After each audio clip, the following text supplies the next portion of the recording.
अभिनव झा की अनोखी कक्षा में आपका फिर से एक बार स्वागत है। हम लोग देख रहे थे सीए फाइनल के इसका सब्जेक्ट का क्वेश्चन आंसर। उस क्वेश्चन आंसर में हम लोग आगे कंटिन्यू करते हैं। आपका लास्ट वाला वीडियो है ये। एक बात मैं आपको बता दूं कि जब भी मैं कोई क्वेश्चन डिस्कस करता हूं उसके बाद आप स्टडी मटेरियल में अप्रोप्रिएट प्लेस पर जाकर आप क्वेश्चन आंसर का आंसर जो है वो ढूंढोगे। ठीक है, आंसर को ढूंढकर वहां पर पढ़ोगे। अब बोलोगे कि ढूंढने में हमें मेहनत लगती है, हमें समझ नहीं आता है कहाँ पर एग्जैक्टली आंसर दिया हुआ है, पेज नंबर क्यों नहीं बताया। अगर आप मेहनत नहीं करोगे, अगर आप बार बार ढूंढने पे दिमाग नहीं लगाओगे तो आप क्वेश्चन को आइडेंटिफाई कैसे कर पाओगे एग्जाम हॉल में। पहली बात तो ये है कि आइडेंटिफाई करने के लिए आपको जरूरत है कि बार बार सिलेबस से आपको गो थ्रू करना पड़ेगा। अच्छा है उसी बहाने सिलेबस से आपको गो थ्रू करना पड़ेगा। दूसरी बात मैं आपको बता दूं कि अगर इस क्वेश्चन का आप आंसर एग्जैक्टली प्लेस पे चाहते हो तो हमारी नोट्स में केवल आपको क्वेश्चन मिलेंगे, लेकिन अगर आप क्वेश्चन और आंसर दोनों एक जगह पर देखना चाहते हो तो आप पादुका का क्वेश्चन आंसर खरीद सकते हो। जो पादुका का क्वेश्चन बैंक आता है उस पर आपको सारा आंसर जो है वो एक ही प्लेस पर मिल जाएगा। और दूसरी खास बात होती है पादुका क्वेश्चन आंसर की कि वो आपके स्टडी मटेरियल के आंसर पर आधारित होता है, क्योंकि वो स्टडी मटेरियल से ही कॉपी करके बनाया गया है। ठीक है, तो आपको ध्यान रहे इन बातों का। चलिए, तो हम लोग क्वेश्चन पर चर्चा कर रहे थे अपनी। मान लो कि आपका बॉस है, उसने आपको बोला कि जो रिस्क आपका है आपके ऑर्गेनाइजेशन में उसको आपको असेसमेंट करना है, उसको आपको मैनेज करना है। उसके लिए भाई साहब कोई प्लान बना कर लाओ। आपने प्लान दिया, आपको पता ही जैसा कि आपके बॉस होते हैं वो तो कभी आपके प्लान को अच्छा बोल नहीं सकते, खासकर सीए लोग। तो आपको आपके प्लान को बहुत अच्छा है तो उसको ओके बोलेंगे, बेटा ओके है। ठीक है, तो ओके है तेरा प्लान। तो यही आपका रिस्क असेसमेंट के लिए मेमोरी टेक्निक आपको याद रखना है। ओ का मतलब हो गया यहाँ पर ओनरशिप डिफाइंड होनी चाहिए। ओनरशिप एंड अकाउंटेबिलिटी आपको देखनी है। ऐसे देखना है कि भैया कौन सा लेवल ऑफ मैनेजमेंट डील कर रहा है, टॉप वाले, मिडिल वाले या लोअर वाले। कौन सा जो है लेवल ऑफ मैनेजमेंट जो है वो रिस्पॉन्सिबल है अगर कोई रिस्क आ जाता है तो उसके लिए तो क्या उसका नॉलेज है, क्या उसका स्किल है, इन सबको आपको जानना है।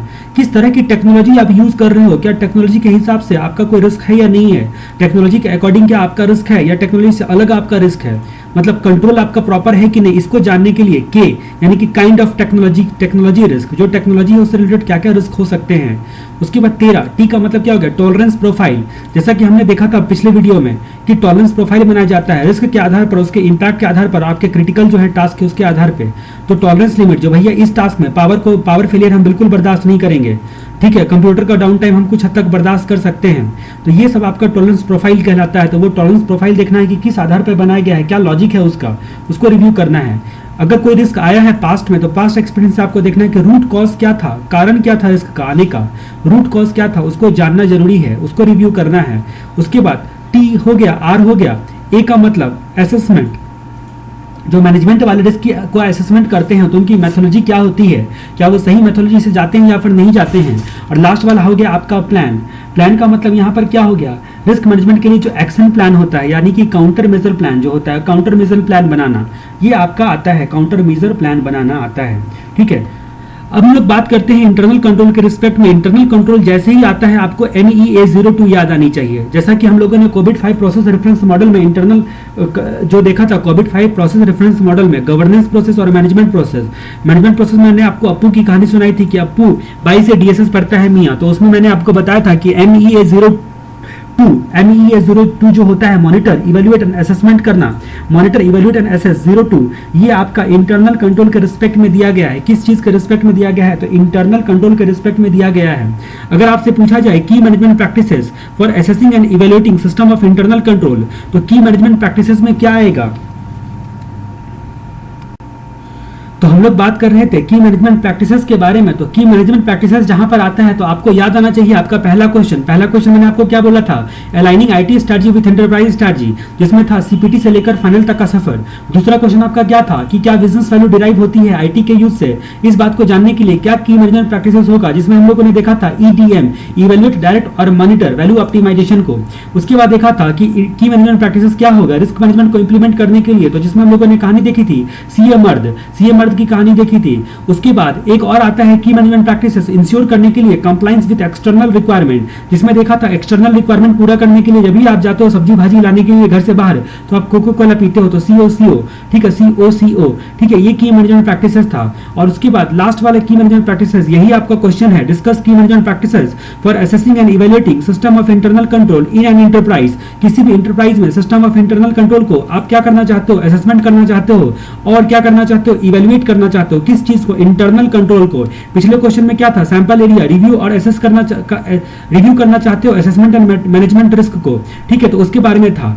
तो यहाँ पर क्या था, इंटरनल कंट्रोल के रिस्पेक्ट में आपका आता है। तो इंटरनल कंट्रोल के बारे में यहाँ पर कुछ जानकारी हम लोग लेते हैं। सबसे पहले मैं आपको याद दिला दूं कि MEA02 ये आपने कहाँ देखा था, COVID-5 रेफरेंस मॉडल में देखा था, ठीक है। ये इस क्वेश्चन का आंसर नहीं है, लेकिन आपको एक लाइन MEA02 के बारे में लिख देना है, क्योंकि ऑब्जेक्टिव क्या होता है इंटरनल कंट्रोल का रिव्यू करने का, ये MEA02 के थ्रू बताया जाता है। MEA02 ये आपका COVID-5 प्रोसेस रेफरेंस मॉडल जो हमने देखा था, ये COVID-5 प्रोसेस रेफरेंस मॉडल में ये आपका MEA02 के बारे में था। तो आप मान लो कि इवेलुएट करना चाहते हो और असेसमेंट करना चाहते हो सिस्टम ऑफ इंटरनल कंट्रोल को, तो आपको क्या लगाना चाहता है, कौन सा गाइडलाइंस का पालन करना पड़ता है, ये गाइडलाइंस आपको देता है COVID-5। MEA02 में गाइडलाइंस मिला है आपको इंटरनल कंट्रोल को इवेलुएट और असेस करने का। तो सबसे पहले आता है यहां पर CA और स्टैंडर्ड, तीन वर्ड्स आपको याद रखना है, CA और स्टैंडर्ड। CA और स्टैंडर्ड तीन वर्ड आपको याद रखना है, ठीक है। यहां पर आपको तीन वर्ड याद रखना है। C का मतलब क्या हो गया, कंट्रोल मेजर, ठीक है। C का मतलब क्या हो गया, कंट्रोल मेजर को कंटिन्यूअस आइडेंटिफाई और इवेल्युएट करना, तो C का मतलब कंट्रोल हो गया। पहले तो बताता है जो कंट्रोल मेजर होता है उसको कंटिन्यूअस इवेल्युएट एंड आइडेंटिफाई करना है। A का मतलब क्या हो गया, एक्शन। ए का मतलब क्या हो गया, एक्शन, यानी कि कंट्रोल में जो आपका जो है वीकनेस है, ये जो कंट्रोल है इसमें कुछ कमियां हैं, उस कमियों को पहचान कर आपका एक्शन देखना है कि एक्शन जो होता है उसको प्रॉपर्ली इनकरेज करना है।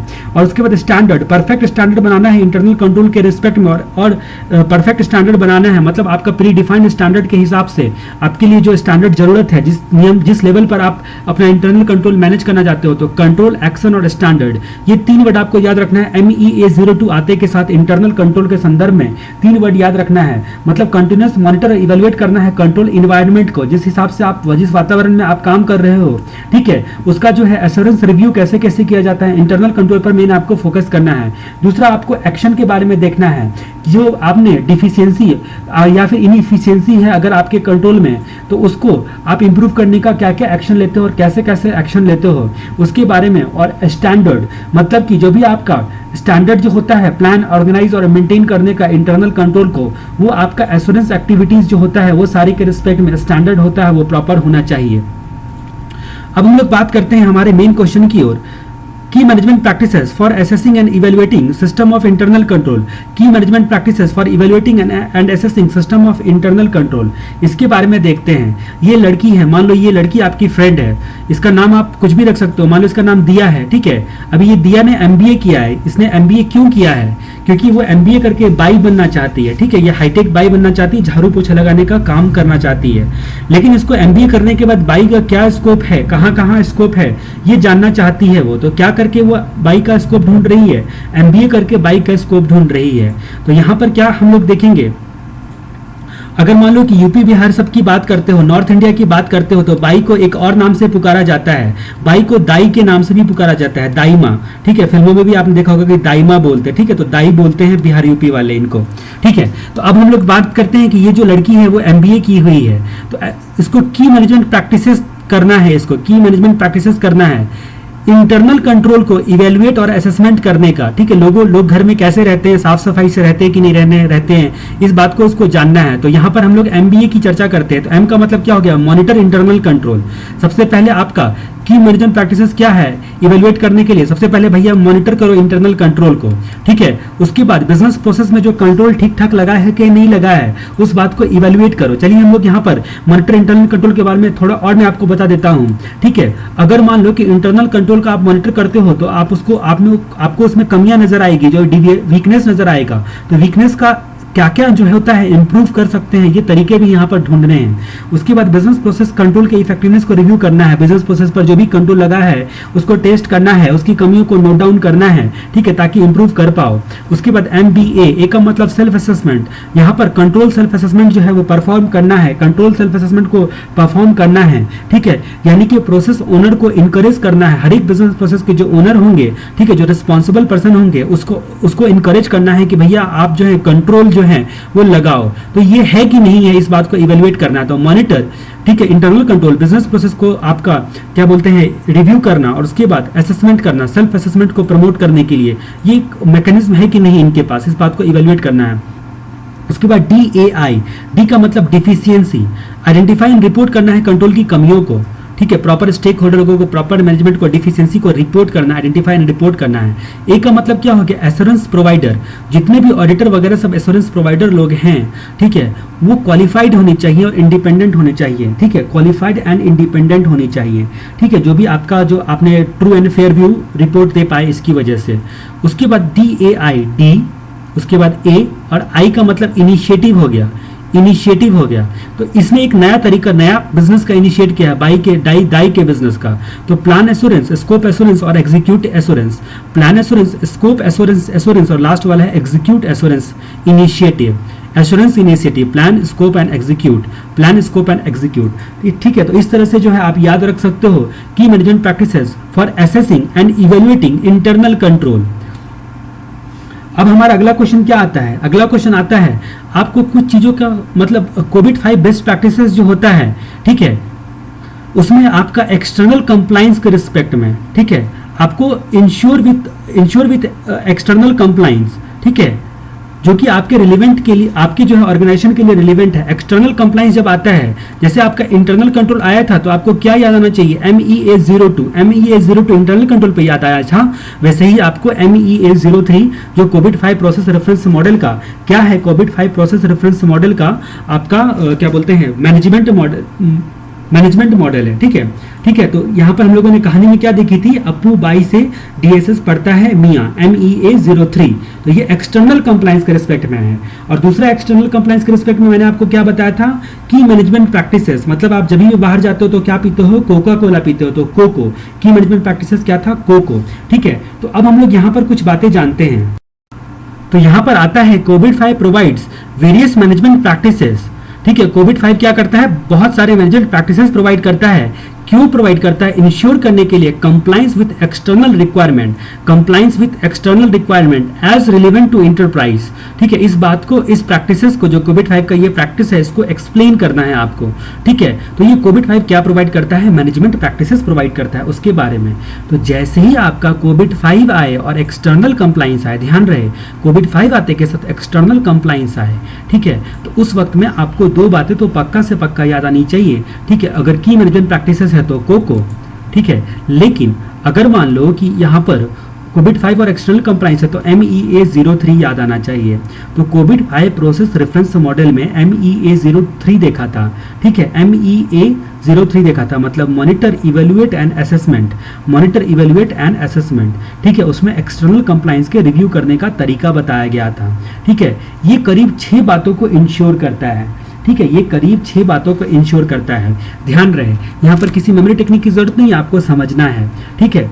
अब यहाँ पर देखना है कि जो कंट्रोल होता है, एक्सटर्नल कंप्लायंस जो होते हैं, जो एक्सटर्नल कंप्लायंस का मतलब समझ ही गए, जो आपके बाहरी नियम कानून पॉलिसीज वगैरह सब होती है, उन सब का पालन करना है, ठीक है। तो यहाँ पर देखना है कि जो IT प्रोसेस होते हैं और बाकी सपोर्टेड बिजनेस प्रोसेस होते हैं, उसका लॉ, रेगुलेशन और कॉन्ट्रेक्चुअल रिक्वायरमेंट जो होता है वो सारे दायरे में रहने चाहिए, सारे जो होते हैं वो एक फ्रेमवर्क में रहने चाहिए, ठीक है। तो जो भी IT होते हैं, IT हो गए या फिर IT रिलेटेड क्या होंगे, बिजनेस प्रोसेस हो गए। और ये जो बिजनेस प्रोसेस होंगे या IT का जो प्रोसेस होगा, उसमें लॉ एंड रेगुलेशन होगा और कॉन्ट्रेक्चुअल रिक्वायरमेंट होगा, ठीक है। लॉ रेगुलेशन का रिक्वायरमेंट, उसके बाद कॉन्ट्रैक्ट किया है आपने, ठीक है, जिसका टूटना नहीं चाहिए, ठीक है। इस बात को इंश्योर करता है कि सब कुछ जो है आपके मैनेजमेंट के दायरे में आ जाता है। सारे रेगुलेटरी रिक्वायरमेंट को आइडेंटिफाई कर लिया गया है IT कंप्लायंस के रिस्पेक्ट में, और आपके जो आपका प्रोग्राम जो है उसमें इंप्लीमेंट कर लिया गया। तो आइडेंटिफाई, कुछ छूटा तो नहीं है, आइडेंटिफाई। तो ये चीजें आपको देखनी है कि आइडेंटिफाई कर लिया गया है, सारे प्रोग्राम के रिस्पेक्ट में आइडेंटिफाई कर लिया गया है। तीसरी बातें देखनी है कि जो इंटरप्राइज होती है उसके जितने भी एक्टिविटीज होते हैं उसमें कंट्रोल लगाया गया है, कंट्रोल ऑब्जेक्टिव पूरा कर रहा है, कंट्रोल ऑब्जेक्टिव पूरा कर रहा है।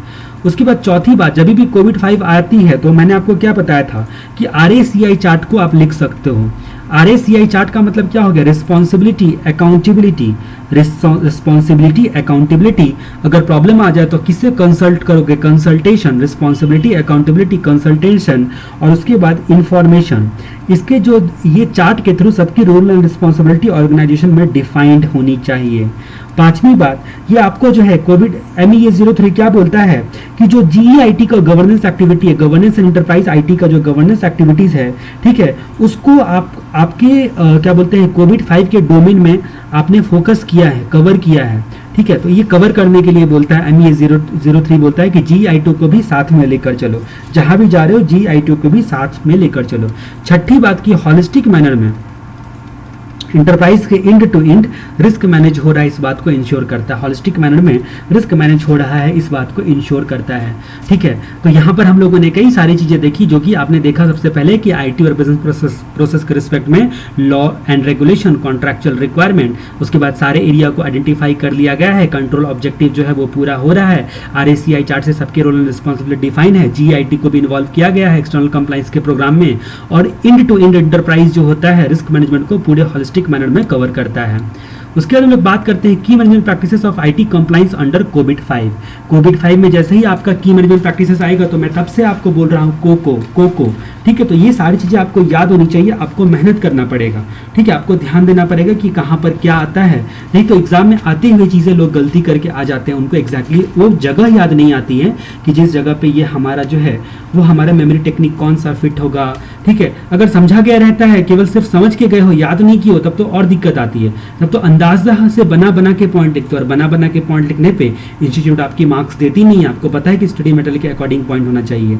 तो की management practices of IT compliance under COVID, तो ये की मैनेजमेंट प्रैक्टिसेस क्या हो गए। तो पहला की मैनेजमेंट प्रैक्टिसेस हम लोगों ने देखा CPT से लेकर फाइनल तक का सफर, aligning IT strategy with enterprise strategy. दूसरा हम लोगों ने की मैनेजमेंट प्रैक्टिसेस देखा whether business value is derived from use of IT, उसमें हम लोगों ने देखा था EDM के बारे में, EDM किस चीज का, वैल्यू ऑप्टिमाइजेशन का। उसके बाद हम लोगों ने देखा था रिस्क मैनेजमेंट को इंप्लीमेंट करने का की मैनेजमेंट प्रैक्टिसेस CA मर्द के बारे में देखा था।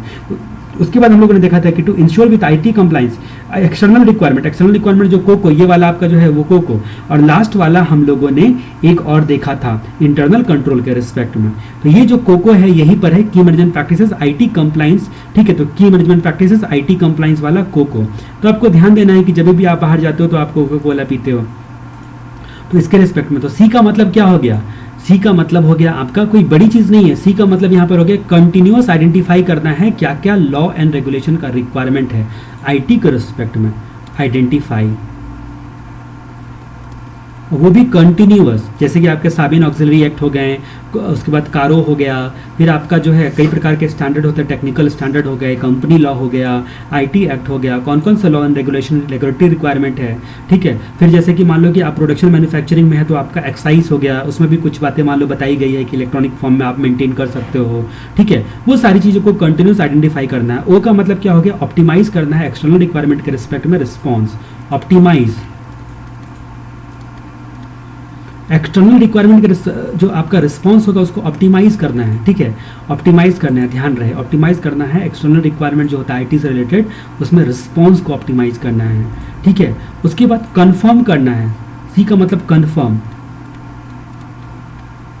जितने भी IT से रिलेटेड चीजें थी, जो भी लॉ एंड रेगुलेटरी रिक्वायरमेंट था, उसको कंफर्म करना है कि आपने आइडेंटिफाई कर लिया है, आपने पहचान लिया है।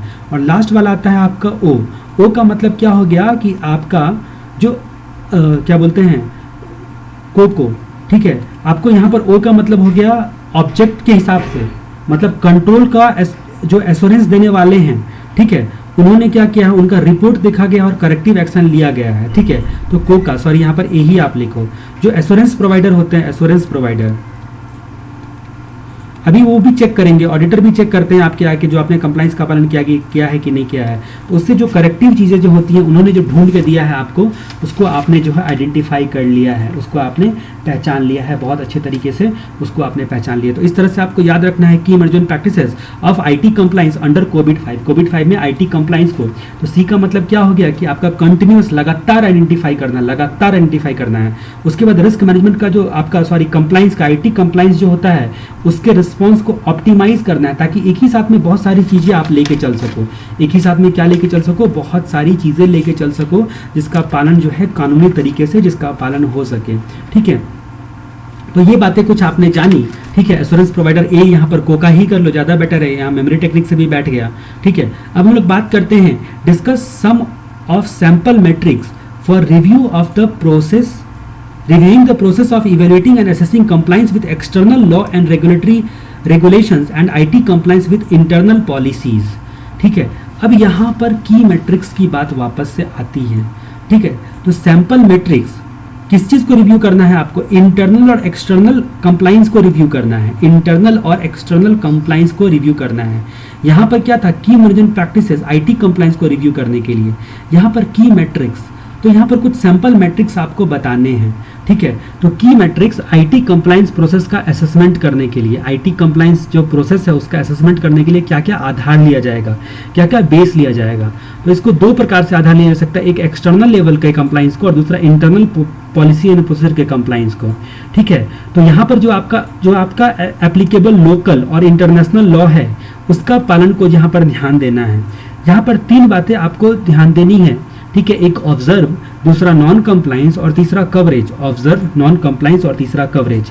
ऑब्जर्व का मतलब क्या? एक्सटर्नल लॉ एंड रेगुलेशन को ऑब्जर्व करना है कि उसका पालन हुआ है या नहीं हुआ। एक्सटर्नल लॉ एंड रेगुलेशन को ऑब्जर्व करना है कि आखिर है क्या क्या, उसका पालन क्या क्या करना पड़ेगा, कितना हद तक हुआ है या नहीं हुआ है। ठीक है, उसके बाद जो बोलते हैं कि IT रिलेटेड IT रिलेटेड जो आपका इंटरनल एस्पेक्ट है, इंटर रिलेटेड एस्पेक्ट है। ठीक है, उस सब जो उसमें कॉमन क्या क्या है, कॉमन एस्पेक्ट क्या है IT रिलेटेड। जो सारे लॉ में जो एक ही कंप्लाइंस होगा ना, मान लो ये भी लॉ इसी चीज को करने बोलता है, इलेक्ट्रॉनिकली मेंटेन करो, ये भी लॉ बोलता है, तो कॉमन क्या है, इस चीज को आपको ऑब्जर्व करना है। तो पहला कि एक्सटर्नल लॉ एंड रेगुलेशंस का आपको ऑब्जर्व करना है। दूसरा कि जितने भी कॉमन एस्पेक्ट हैं, ठीक है, कई सारे जो है प्रावधान हैं उनमें, उसको जो है ऑब्जर्व करना है। दूसरा कि अगर मान लो कि नॉन कंप्लाइंस हुआ तो कॉस्ट कितना लगेगा और टाइम कितना लगेगा सेटलमेंट में। अगर मान लो ये कानून आपका टूटा तो क्या कॉस्ट एंड टाइम लगेगा, क्या कॉस्ट देना पड़ेगा, मतलब क्या पेनाल्टी वगैरह लगेगा और कितना टाइम लगेगा। ठीक है, उसको सेटल करने में कितना ज़्यादा समस्या तो नहीं आएगा। ठीक है, उसके बाद दूसरा आपको देखना है कि अगर मान लो कि कितनी बार बोर्ड को कंप्लेन आया, बोर्ड को कितनी बार कंप्लेन आया पब्लिक से, यानी कि बैड कमेंट आया, जो आपके प्रोडक्ट में कुछ कमी है या कंप्लाइंस नहीं किया। तो केवल लॉ एंड रेगुलेशन का कंप्लाइंस यहाँ पर नहीं, केवल लीगल कंप्लाइंस नहीं है, यहाँ पर आपका जो है पॉलिसी एंड प्रोसीजर का भी कंप्लाइंस है। जो आपने जो है प्रोडक्ट में कुछ कमियां आई, स्पेसिफिकेशन में कमियां आई, तो उसकी वजह से भी आपको सुधार करने में क्या कॉस्ट एंड टाइम लगा, वो भी आ गया, लॉ एंड रेगुलेशंस भी आ गया। ठीक है, क्या बैड कमेंट आया पब्लिक से।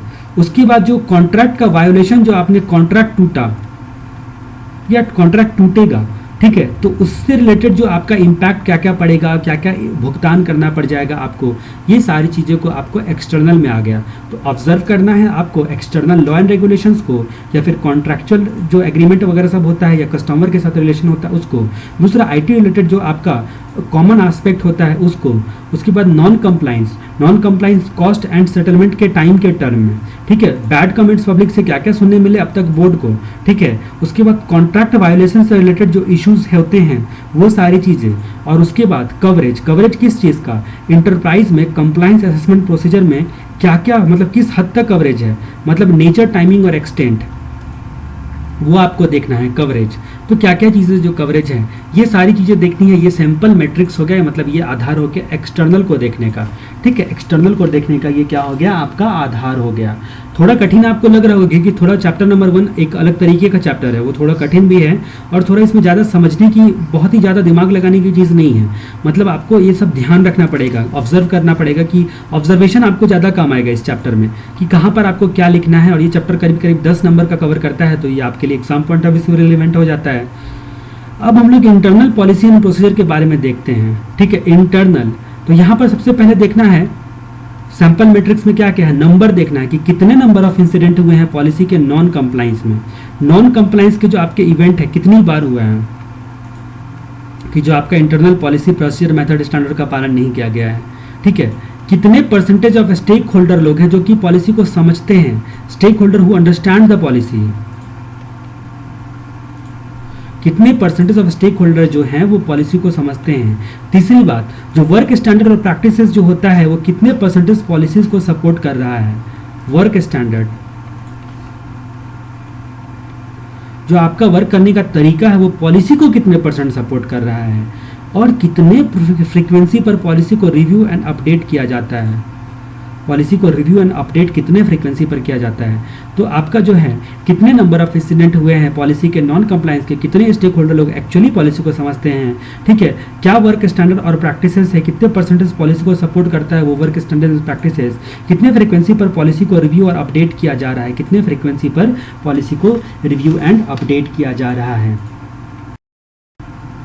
अब हम लोग बात करते हैं अपने अगले क्वेश्चन की चर्चा, outline the need for information system assurance. Information system का एश्योरेंस देना है। अगर मान लो कि किसी इंफॉर्मेशन सिस्टम का एश्योरेंस आपको देना है तो उसके लिए भी ये COVID-5 बड़ा मददगार है, उसके लिए भी COVID-5 आपका बड़ा मददगार है, क्योंकि COVID-5 जो होता है वो नॉन टेक्निकल लैंग्वेज में होता है।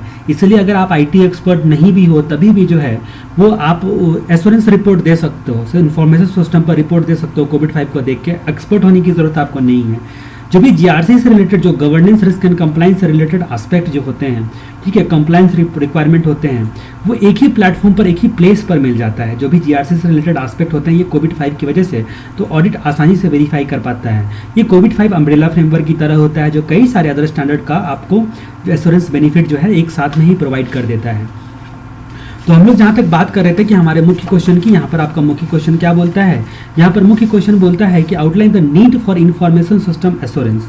इंफॉर्मेशन सिस्टम एश्योरेंस की आखिर आवश्यकता क्यों होती है, ये आपको पूछा नहीं गया है कभी भी, लेकिन आप इसको कॉमन सेंस से इसका आंसर दे सकते हो कि आपका जो है IT इन्वेस्टमेंट जो हुआ है, IT जो इन्वेस्टमेंट हुआ है, ठीक है, वो आपके इंटरप्राइज की गोल में सपोर्ट कर रहा है। इस बात को इंश्योर करने के लिए ऑर्गेनाइजेशन स्ट्रक्चर जो है आपका, वो उसमें आपका इंटरनल कंट्रोल जो है वो सफिशिएंट है, ठीक है, या IT इम्प्लीमेंटेशन जो होता है उस पर भी, IT पर भी इंटरनल कंट्रोल एस्पेक्ट को देखना है।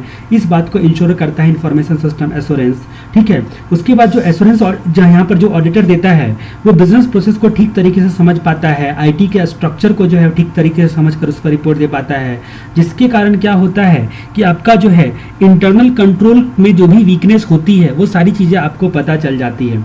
मतलब कुल मिला के एक सिंपल सा क्वेश्चन है कि need for information system assurance, तो उसमें आप सिंपल सी बात लिख सकते हो कि मैनेजमेंट को बहुत सारी चीज़ों पर आपको IT के रिस्पेक्ट में, इंटरनल कंट्रोल के एस्पेक्ट के रिस्पेक्ट में बहुत सारा सपोर्ट मिलता है, हेल्प मिलता है, और ऑडिटर को भी हेल्प मिलता है, ऑडिटर को भी हेल्प मिलता है, न केवल मैनेजमेंट को बल्कि ऑडिटर को भी हेल्प मिलता है। अब आपका अगला और लास्ट क्वेश्चन आता है इस चैप्टर का, explain how COVID-5 is useful for information system assurance. Information system assurance के लिए COVID-5 कैसे यूजफुल होता है। तो जैसा कि मैंने आपको बताया कि COVID-5 नॉन टेक्निकल लैंग्वेज में होता है, IT एक्सपर्ट होना जरूरी नहीं है आपको एश्योरेंस रिपोर्ट देने के लिए, GRC रिलेटेड कंप्लाइंस के रिक्वायरमेंट पर को एक ही प्लेस पर ला कर देता है, ये एक अम्ब्रेला फ्रेमवर्क की तरह होता है। इसलिए इंफॉर्मेशन सिस्टम का एश्योरेंस वाला जितने भी फीचर्स होते हैं, अलग अलग फ्रेमवर्क के, अलग अलग जो होते हैं स्टैंडर्ड के, वो सब सब आपको मिल जाते हैं, ठीक है। अब यहाँ तक जहाँ तक बात करते हैं कि COVID-5 जो होता है वो IS एश्योरेंस में जो आपको सपोर्ट करता है, ठीक है, तो सपोर्ट करने के लिए कौन कौन से एरिया पर फोकस करता है, कौन से एरिया पर फोकस करता है, तो आपका इंफॉर्मेशन सिक्योरिटी पर फोकस करता है, रिस्क मैनेजमेंट पर फोकस करता है, ठीक है, इंटेलेक्चुअल प्रॉपर्टी प्रोटेक्शन पर फोकस करता है। ध्यान रहे COVID-5 जब आएगा तो आप ये भी लिख सकते हो, इंटेलेक्चुअल प्रॉपर्टी प्रोटेक्शन पर फोकस करता है। COVID-5 जो आपका इंफॉर्मेशन सिस्टम एश्योरेंस होता है, मतलब COVID-5 से आपको एश्योरेंस मिलता है, उसमें इंटेलेक्चुअल प्रॉपर्टी पर भी फोकस की जाती है, बिजनेस कंटिन्यूटी बनी रहती है। बिजनेस कंटिन्यूटी मतलब क्या कि आपका गोइंग कंसर्न हार्म नहीं होगा, ठीक है, बिजनेस कंटिन्यूटी बना रहेगा, मतलब जितने भी क्रिटिकल एक्टिविटीज़ होते हैं, क्रिटिकल सर्विसेज एंड टास्क होते हैं, वो सब आपके बने रहेंगे। कंप्लाइंस रहता है, कंप्लाइंस लीगल कंप्लाइंस रहता है, ठीक है, और एश्योरेंस वगैरह सब ये सारी चीज़ें होती है। तो इस तरह से हम लोगों ने इस चैप्टर के बारे में देखा। कुछ चैप्टर पे कुछ क्वेश्चन जो होते हैं वो एकदम रिलेवेंट नहीं है, बट ये पादुका की क्वेश्चन आंसर बुक में दी हुई है, तो आप वहाँ से भी देख सकते हो, एक बार जस्ट रीड करोगे, ठीक है। बाकी जितने भी इंपॉर्टेंट क्वेश्चन हैं वो के साथ साथ जितने भी क्वेश्चन पॉसिबल हो सकते हैं सब हम लोगों ने कवर कर लिया। ये वीडियोस तभी आपके लिए काम की जब आपने FTR को अच्छे तरीके से सुना हुआ है। इसलिए मैं उम्मीद करता हूँ कि FTR को आप एक बार तो कम से कम बहुत अच्छे से सुनोगे, और LMR जो कि मैंने 12 आवर्स में ही पूरी इसका को कंप्लीट की है, इसको बार बार सुनोगे। जब भी आप पढ़ाई नहीं कर रहे हो, मन नहीं लग रहा है, मोबाइल में रख के 12 आवर की जो आपकी इसका है LMR वाली, लास्ट मोमेंट रिवीजन वाली, उसको बार बार करोगे, ये आपको बहुत ही काम देने वाला है। आपको समझ भी नहीं आ रहा है इसका LMR का इंपॉर्टेंस क्या है, एग्जाम के आखिरी महीने में आपको पता चलेगा कि LMR का फ़ायदा क्या है आपको। चलिए ठीक है, तब तक हम लोग अगला चैप्टर शुरू करेंगे थोड़ी देर के बाद।